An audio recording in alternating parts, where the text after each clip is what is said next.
Hello दोस्तों, welcome to free education. आज की क्लास में हम लोग पढ़ने वाले हैं रेजोनेंस के टाइप्स ऑफ रेजोनेंस और रेजोनेंस एनर्जी, अनुनादी ऊर्जा क्या होता है। ठीक है, ये हमारा जनरल ऑर्गेनिक केमिस्ट्री का लेक्चर नंबर 6 है। ठीक है, मैंने देखा कुछ बच्चों ने कमेंट से किया कि सर वीडियो बहुत लंबा हो रहा है करके। तो देखो भाई, अगर कॉन्सेप्चुअल अगर कोई बेस कोई बताता है तो इसमें टाइम लगेगा ही। अगर आप 12th के बाद पढ़ना नहीं चाहते, सिर्फ 12th तक पढ़ना चाहते हो तो मेरा वीडियो लेक्चर आप मत देखो। आप उनका वीडियो लेक्चर देखो जो 15 से 20 मिनट में रेजोनेंस को खत्म कर देता है, क्योंकि वो जो 15 से 20 मिनट में रेजोनेंस खत्म हो रहा है, अनुनाद खत्म हो रहा है, वो लेक्चर आपको 12th तक काम देगा। 12th के बाद काम नहीं देगा वो। लेकिन ये जो लेक्चर है जो मैं बता रहा हूँ, इसे आप जब ग्रेजुएशन में रहोगे या फिर जब पोस्ट ग्रेजुएशन, जब आप केमिस्ट्री में एमएससी करोगे, तब भी आप इसको पढ़ना चाहोगे तो पढ़ सकते हो, क्योंकि ये वही कॉन्सेप्ट रहेगा जो एमएससी में काम आएगा। इसीलिए मैं आपको 12th तक नहीं पढ़ाऊं। मैं चाह रहा हूं कि आप जो एक बार कॉन्सेप्ट सीख रहे वो आपका लाइफ टाइम काम दे। ठीक है, लाइफ टाइम आपको वो काम आए। इसीलिए वीडियो लेक्चर थोड़ा लंबा हो जाता है। मैं ट्राई करता हूं कि वीडियो लेक्चर कम टाइम में ज्यादा से ज्यादा आपको एक्सप्लेन करूं, बट जब फ्लो चलते रहता है और कॉन्सेप्ट भी इतना ज्यादा रहता है कि थोड़ा सा करते करते वीडियो लेक्चर बहुत लंबा हो जाता है। ठीक है, तो आज हम लोग पढ़ने वाला है रेजोनेंस और रेजोनेंस एनर्जी। तो मैं यही ट्राई करता हूं कि वीडियो लेक्चर को कम से कम टाइम में कंप्लीट करूं। ठीक है, पर आप लोग अगर 10 मिनट वीडियो लेक्चर को एक्स्ट्रा देख के अगर आपका कॉन्सेप्ट ज्यादा बिल्डअप होता है तो 10 मिनट देने में क्या जाता है यार, दे दो 10 मिनट। आप सीख रहे हो ना, आपका 10 मिनट तो वेस्ट नहीं हो रहा है ना।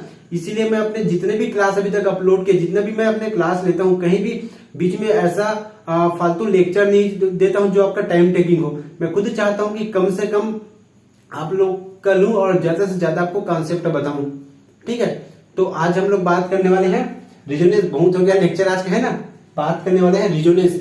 रेजोनेंस में दो टाइप्स की इसमें रेजोनेंस का इफेक्ट देखने को मिलता है। पहला पॉजिटिव इफेक्ट बोलते हैं, दूसरा निगेटिव इफेक्ट। निगेटिव इफेक्ट को -r से भी शो करते हैं, फिर -r भी लिख सकते हैं, और निगेटिव पॉजिटिव इफेक्ट को +r भी लिखते हैं। इंडक्टिव इफेक्ट मैंने क्या बताया था, -i इफेक्ट +i इफेक्ट। ठीक है, दो बताया था। उसी प्रकार इसमें है -r इफेक्ट और +r इफेक्ट। ठीक है, तो इन दोनों के आज हम लोग समझने वाले हैं कि इन दोनों में आखिर होता कैसा है। ठीक है, तो सबसे पहले देखो, ऐसा कौन कौन सा ग्रुप है जो +r इफेक्ट शो करता है या फिर पॉजिटिव इफेक्ट दिखाता है, और ऐसा कौन कौन सा ग्रुप है जो निगेटिव इफेक्ट शो करता है, मतलब -r इफेक्ट दिखाता है। तो जो पॉजिटिव इफेक्ट शो करता है, जो पॉजिटिव इफेक्ट दिखाता है, वो ग्रुप कौन कौन सा है। देखो, सबसे पहले आ जाएगा आपका हैलोजन। हैलोजन मतलब, हैलोजन सुनते ही आपके दिमाग में आना चाहिए क्या, फ्लोरीन, क्लोरीन, ब्रोमीन और आयोडीन। ठीक है, हैलोजन। हाइड्रोक्सी ग्रुप, ये क्या आपका ईथर, एस्टर, अमीन। ठीक है, ये क्या आपका प्राइमरी अमीन है, ये सेकेंडरी अमीन है, ये टर्सरी अमीन है। ठीक है, इसे प्राथमिक अमीन, द्वितीयक अमीन और तृतीयक अमीन भी बोलते हैं अपन। ठीक है, ये जो ग्रुप है ये क्या है, पॉजिटिव इफेक्ट दिखाता है, +r इफेक्ट शो करता है, मतलब ये इलेक्ट्रॉन्स देता है। मैंने आपको क्या बोला था, -i मतलब इलेक्ट्रॉन डोनेटिंग, वही है -i या फिर -r इलेक्ट्रॉन डोनेटिंग। ये जो ग्रुप क्या है, ये जो ग्रुप है ये इलेक्ट्रॉन डोनेटिंग ग्रुप है। ठीक है, इलेक्ट्रॉन डोनेटिंग ग्रुप है। ये जो जितना भी ग्रुप है ये इलेक्ट्रॉन डोनेट करता है। ठीक है, अगर मैं बात करूं निगेटिव इफेक्ट या फिर -r इफेक्ट, ठीक है, तो इसमें क्या है, ये क्या है, कार्बोक्सिलिक है, ये एल्डिहाइड, कीटोन, साइनाइड, नाइट्रो। ये क्या है, इलेक्ट्रॉन विथड्रॉइंग ग्रुप है। ये क्या है, सभी इलेक्ट्रॉन विथड्रॉइंग ग्रुप है। ठीक है, इलेक्ट्रॉन विथड्रॉइंग ग्रुप क्या है, इलेक्ट्रॉन विथड्रॉइंग ग्रुप। देखो, जब इलेक्ट्रॉन नीचे की ओर, मतलब इलेक्ट्रॉन मूव टू रिंग, मतलब इलेक्ट्रॉन कहां जाता है, रिंग की ओर जाता है। ठीक है, रिंग की ओर, मतलब इलेक्ट्रॉन कहाँ जाता है, जो ऊपर है उससे रिंग की तरफ जाएगा इलेक्ट्रॉन्स, मतलब नीचे की तरफ जाएगा इलेक्ट्रॉन्स, तो हम बोलेंगे इसे प्लस आर। और जो इलेक्ट्रॉन्स है रिंग से ऊपर जाता है, मतलब रिंग से इलेक्ट्रॉन्स निकल के ऊपर जाता है, अलग साइड जाता है, तो इसे हम बोलेंगे माइनस आर। ठीक है, इसमें क्या होगा, इलेक्ट्रॉन कहां से कहां जा रहा है, रिंग से, ठीक है, यहां क्या आ जाएगा, रिंग का इलेक्ट्रॉन डिफरेंट साइड, ठीक है, डिफरेंट साइड जाएगा। ठीक है, यहां क्या जा रहा है, इलेक्ट्रॉन्स रिंग की ओर आ रहा है। ठीक है, इलेक्ट्रॉन्स रिंग की ओर, इसमें इलेक्ट्रॉन्स रिंग से बाहर जा रहा है। इलेक्ट्रॉन्स कहां जा रहा है, रिंग से बाहर, यह हो जाएगा रिंग से बाहर। ठीक है, इसमें रिंग की ओर या फिर रिंग की अंदर, ठीक है, रिंग के अंदर, बस इतना समझ लो, इलेक्ट्रॉन इसमें रिंग के अंदर जा रहा है और इसमें इलेक्ट्रॉन रिंग के बाहर जा रहा है। ठीक है, तो इसको हम लोग एग्जांपल के थ्रू समझ सकते हैं। ठीक है, मैं इसको भी मिटा देता हूं। ठीक है, इसमें मैं एग्जांपल के थ्रू आपको बता रहा हूं, ठीक है, कि कैसे इलेक्ट्रॉन्स रिंग से बाहर जाता है और कैसे इलेक्ट्रॉन्स रिंग के अंदर आता है। ठीक है, तो इसमें क्या होगा, देखो एक एग्जांपल देख लो, ये है आपका बेंजीन। ठीक है, ये है आपका बेंजीन। ठीक है, बेंजीन से क्या लगा है, ये आपका ये प्राइमरी अमीन। ठीक है, तो इसे हम लोग बोलते हैं एनिलीन। ठीक है, एनिलीन बोलते हैं। नाइट्रोजन के पास क्या होता है, इसमें लोन पेयर, ये क्या है, इसमें इलेक्ट्रॉन रिंग की ओर जाता है, मतलब रिंग के अंदर इलेक्ट्रॉन जाता है। ठीक है, तो इलेक्ट्रॉन रिंग के अंदर जब जाएगा तो इसे हम लोग प्लस आर इफेक्ट या फिर पॉजिटिव रिजोनेंस बोलेंगे। ठीक है, तो क्या होगा, जो ये वाला जो लोन पेयर है ये यहां चला जाएगा। ठीक है, तो ये बॉन्ड यहां जाएगा। ठीक है, तो हमें क्या मिलेगा, ये तो इसका पहला स्ट्रक्चर है। दूसरे स्ट्रक्चर में हमें क्या मिलेगा, देखो ये हो गया आपका बेंजीन। ठीक है, यहां जाएगा डबल बॉन्ड NH2, इसमें आ गया आपका पॉजिटिव चार्ज। ठीक है, क्योंकि हमने इलेक्ट्रॉन्स दे दिया और यहां तो है बॉन्ड और ये बॉन्ड यहां आ गया, मतलब यहां आ गया इसमें नेगेटिव चार्ज। ठीक है, अब देखो ये तो इसका पहला स्ट्रक्चर होगा। दूसरा स्ट्रक्चर कैसे होगा, देखो अब जो इलेक्ट्रॉन्स है ये यहां आएगा। ठीक है, तो ये इलेक्ट्रॉन्स यहां आ जाएगा, तो हमें क्या मिलेगा, देखो ये हमें कुछ इस प्रकार से स्ट्रक्चर मिलेगा। ठीक है, यहां जाएगा डबल बॉन्ड और यहां जाएगा आपका नेगेटिव चार्ज। ठीक है, ये दूसरा नंबर का स्ट्रक्चर है और ये आपका तीसरा नंबर का स्ट्रक्चर। ठीक है, अब देखो अब हमें क्या मिलेगा, यहां से जो ये इलेक्ट्रॉन्स है ये यहां चला जाएगा और ये इलेक्ट्रॉन्स यहां आ जाएगा, तो हमें क्या मिलेगा, देखो डबल बॉन्ड NH2 में है पॉजिटिव चार्ज, यहां जाएगा आपका बॉन्ड और यहां जाएगा आपका नेगेटिव चार्ज। ठीक है, ये आपका चौथा नंबर का रिजोनेटिंग स्ट्रक्चर है। ठीक है, यहां से देखो एक और स्ट्रक्चर हमें क्या मिलने वाला है, देखो अब ये इलेक्ट्रॉन्स यहां चला जाएगा। ठीक है, ये इलेक्ट्रॉन्स यहां जाएगा, तो जो ये वाला इलेक्ट्रॉन्स है ये पॉजिटिव चार्ज ले लेगा, ये इलेक्ट्रॉन्स पॉजिटिव चार्ज लिया, मतलब ये हो जाएगा फिर से आपका NH2, यहां जाएगा कुछ इस प्रकार से बॉन्ड। तो देखो बॉन्ड में चेंज हुआ, यहां था यहां, लेकिन इसमें यहां, मतलब बॉन्ड के पोजीशन में चेंज हो रहा है, बॉन्ड के पोजीशन में चेंज हो रहा है। एटम वही है, एटम जहां था एटम वहीं पर है, लेकिन बॉन्ड के पोजीशन में चेंज आ रहा है। ठीक है, तो इसे हम लोग बोलेंगे पॉजिटिव इफेक्ट, क्योंकि जो यहां से इलेक्ट्रॉन्स रिंग के अंदर में आया, इलेक्ट्रॉन्स यहां से आके ऐसे घूम के गया, मतलब अगर इन तीनों का मैं इन पांचों स्ट्रक्चर को अगर एक में बनाऊं तो कुछ इस प्रकार से बनेगा। ठीक है, क्या होगा, इसमें कुछ इस प्रकार से स्ट्रक्चर बनेगा। ठीक है, ये हो जाएगा आपका NH2, यहां रहे पॉजिटिव चार्ज, यहां रहे पार्शियल निगेटिव चार्ज, यहां पार्शियल और यहां पार्शियल निगेटिव चार्ज, तो कुछ इस प्रकार का ये स्ट्रक्चर बनने वाला है। ठीक है, देखो यहां रहे पार्शियल निगेटिव चार्ज, ये क्या है आपका ऑर्थो पोजीशन है,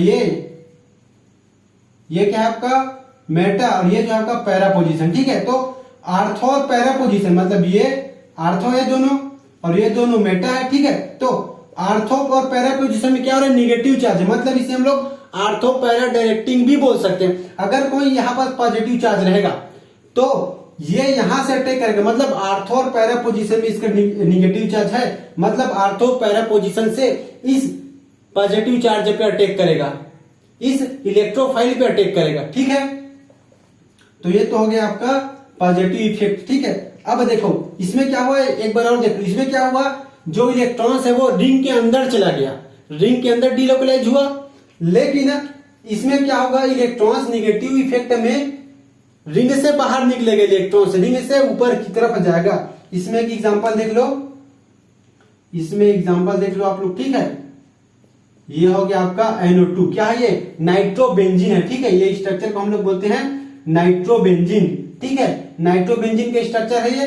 नाइट्रोबेंजीन की स्ट्रक्चर में NO2 को मैं कुछ इस प्रकार से लिख सकता हूं। ठीक है, डबल बॉन्ड और O पे आ गया यहाँ पास निगेटिव चार्ज। ठीक है, तो यहाँ क्या हो रहा है, यहाँ पास यहाँ हो रहा है, देखो यहाँ डबल बॉन्ड और यहाँ हो रहा है आपका O, मतलब अपना लोन पेयर दे के ये कोऑर्डिनेट बॉन्ड बनाया है। ठीक है, तो इसमें क्या होगा, देखो मैंने आपको क्या बताया है कि इलेक्ट्रॉन्स रिंग से ऊपर की ओर जाता है, रिंग से ऊपर की ओर। तो क्या होगा, देखो ये वाला जो बॉन्ड है ये ऑक्सीजन ले लेगा, ये वाला बॉन्ड के इलेक्ट्रॉन्स को ऑक्सीजन लिया, तो ये वाला जो डबल बॉन्ड है वो यहाँ आ जाएगा। तो हमें क्या मिलेगा, इसके बाद देखो ये आपका पहला स्ट्रक्चर है।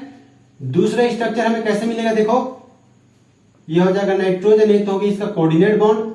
ठीक है, और ये नाइट्रोजन में प्लस चार्ज है। ठीक है, नाइट्रोजन में क्या प्लस चार्ज है, क्योंकि नाइट्रोजन 4 बॉन्ड थोड़ी बनाता है भाई, नाइट्रोजन 3 बॉन्ड बनाता है, 4 बॉन्ड है इसलिए प्लस चार्ज है। ठीक है, तो यहां जाके इसके निगेटिव चार्ज। ठीक है, यहां गया इसके ऊपर डबल बॉन्ड प्लस चार्ज, इसमें अभी भी है। ठीक है, नाइट्रोजन में प्लस चार्ज अभी भी है।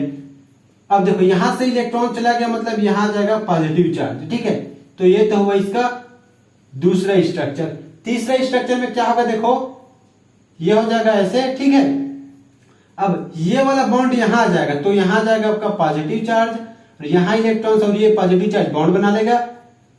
ये है आपका नाइट्रोजन, नाइट्रोजन से आपका कोऑर्डिनेट बॉन्ड है, और यहां पास है आपका सिंगल बॉन्ड O-। ठीक है, ये इसका तीसरा स्ट्रक्चर है। ठीक है, अब चौथा स्ट्रक्चर में क्या होगा, जो ये वाला बॉन्ड यहां आ जाएगा, मतलब निगेटिव और पॉजिटिव यहां बॉन्ड बना लेगा, यहां आ जाएगा पॉजिटिव चार्ज। ठीक है, तो हमें क्या मिलेगा, देखो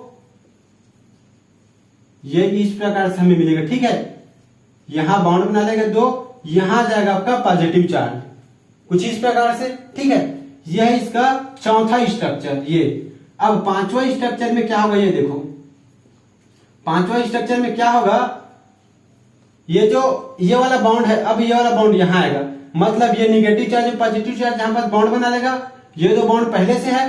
ठीक है, तो यहां पास हुआ ऐसे। ठीक है, ये ऐसा होना चाहिए था, लेकिन ये वाला जो बॉन्ड है, ये वाला जो बॉन्ड यहाँ का, तो ये फिर से मतलब ये अपना इलेक्ट्रॉन्स यहाँ दे देगा, तो यहाँ मिलेगा हमें डबल बॉन्ड O।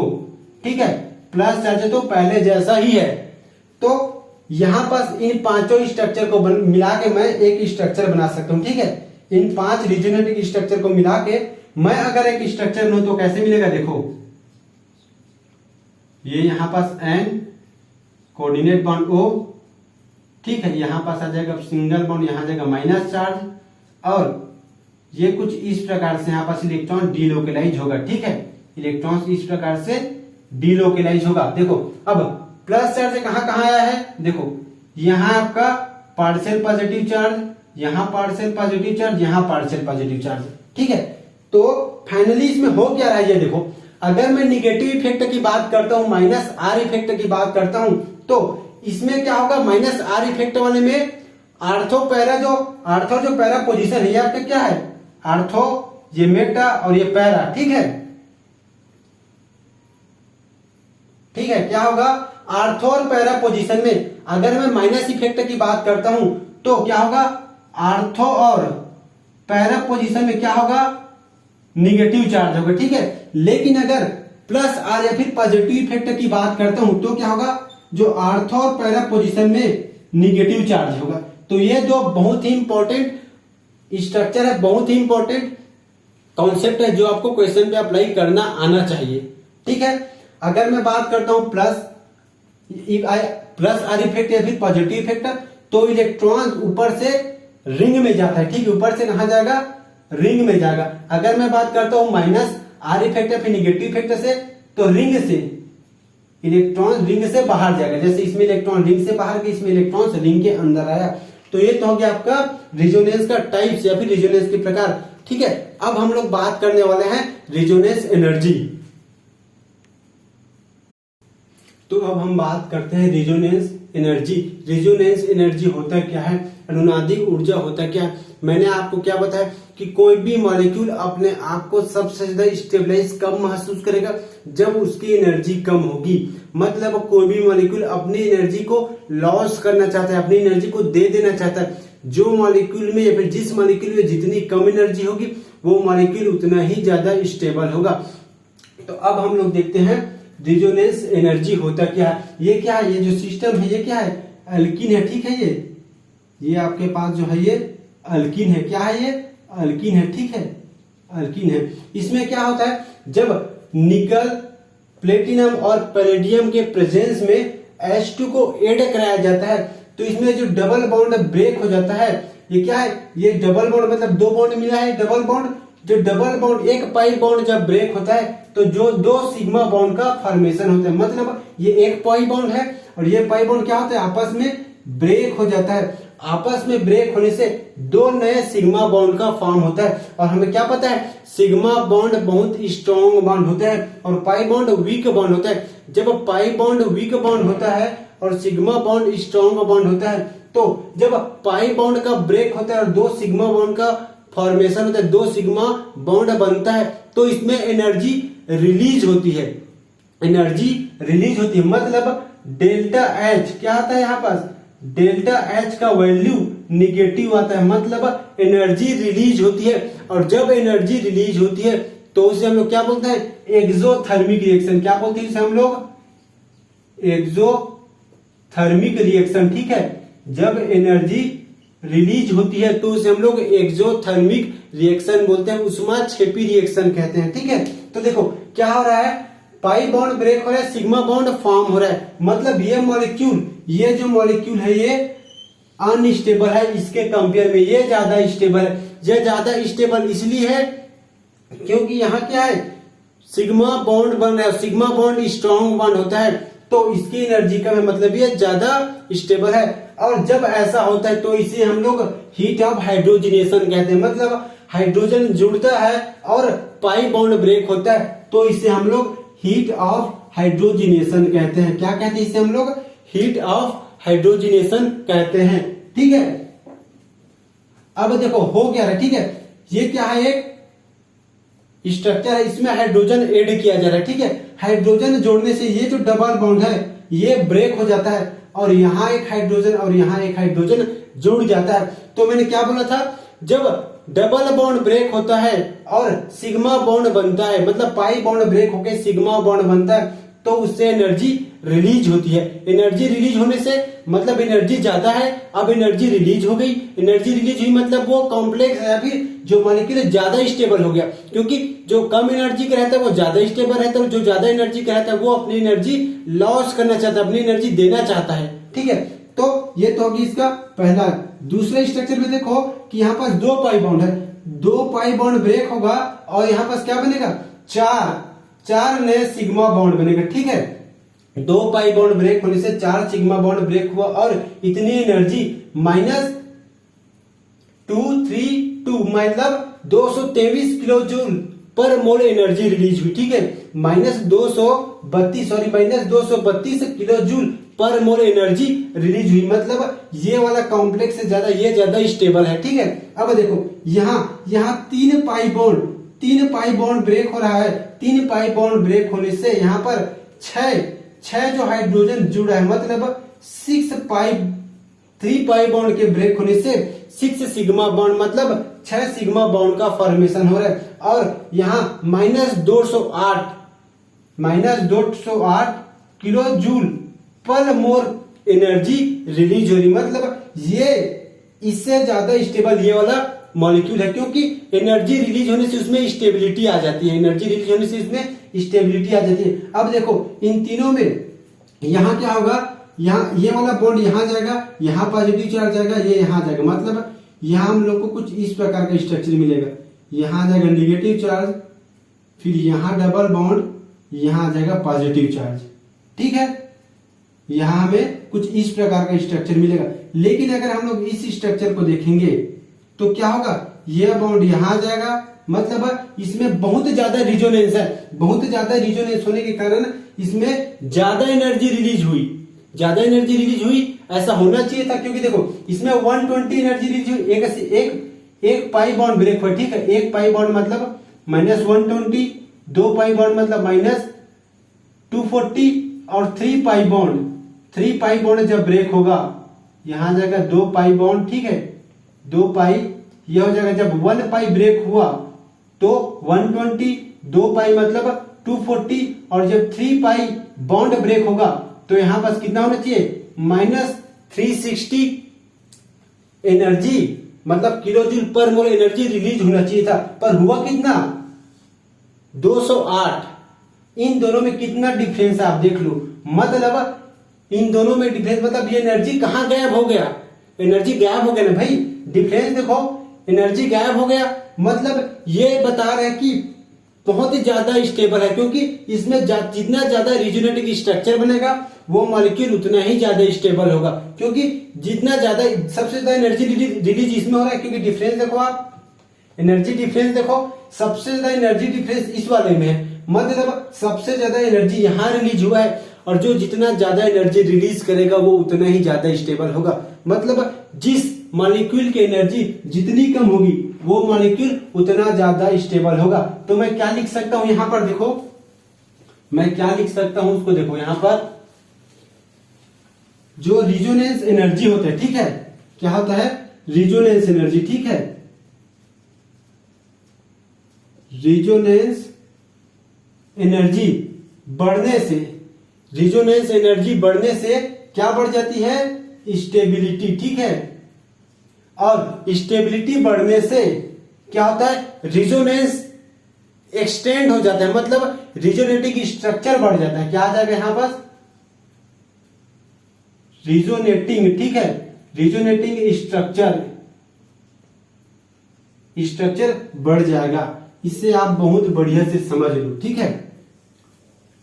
जब रिजोनेंस एनर्जी बढ़ेगा तो क्या होगा, स्टेबिलिटी भी बढ़ जाएगा और रिजोनेटिंग स्ट्रक्चर भी बढ़ जाएगा। रिजोनेटिंग स्ट्रक्चर बढ़ने से स्टेबिलिटी बढ़ता है, रिजोनेंस एनर्जी रिलीज होने से या फिर एनर्जी रिलीज होने से भी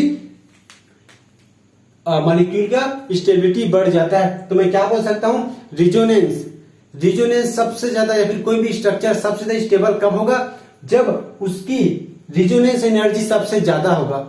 रिजोनेंस एनर्जी जितना ज्यादा होगा वो मॉलिक्यूल या फिर वो कॉम्प्लेक्स उतना ज्यादा स्टेबल होगा। ये तो हो गया पहला, ठीक है। दूसरा, पहला ये हो गया, दूसरा क्या होगा, वो जो कॉम्प्लेक्स है स्टेबल कब होगा, जब उसमें रिजोनेटिंग स्ट्रक्चर जितना ज्यादा बनेगा वो कॉम्प्लेक्स उतना ही ज्यादा स्टेबल होगा, ठीक है। तो स्टेबिलिटी किस पे डिपेंड करता है, रिजोनेंस एनर्जी और रिजोनेटिंग स्ट्रक्चर। जितना ज्यादा रिजोनेटिंग स्ट्रक्चर बनेगा वो उतना ज्यादा स्टेबल होगा, जितना ज्यादा एनर्जी रिलीज करेगा वो उतना ज्यादा स्टेबल होगा, ठीक है। तो मैं बात करता हूं रिजोनेंस एनर्जी की। तो हम लोग क्या समझे इस क्लास में कि जो मॉलिक्यूल, जो कॉम्प्लेक्स जितनी कम एनर्जी में अपने आप को स्टेबलाइज करेगा, जितना उसका एनर्जी कम होगा वो उतना ही ज्यादा स्टेबल होगा। अगर उसके पास एनर्जी ज्यादा है तो वो चाहेगा कि अपनी एनर्जी रिलीज कर दे और रिलीज करके स्टेबल हो जाए।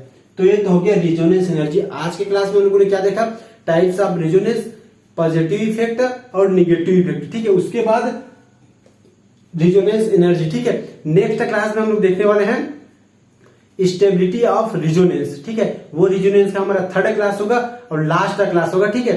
आपसे मेरा रिक्वेस्ट है कि वीडियो को पूरा देखा करो, बढ़िया से नोट सब बनाओ, रिवाइज करते रहो। मेरे चैनल को लाइक, शेयर और सब्सक्राइब करना भी मत भूलना, ठीक है। Happy learning.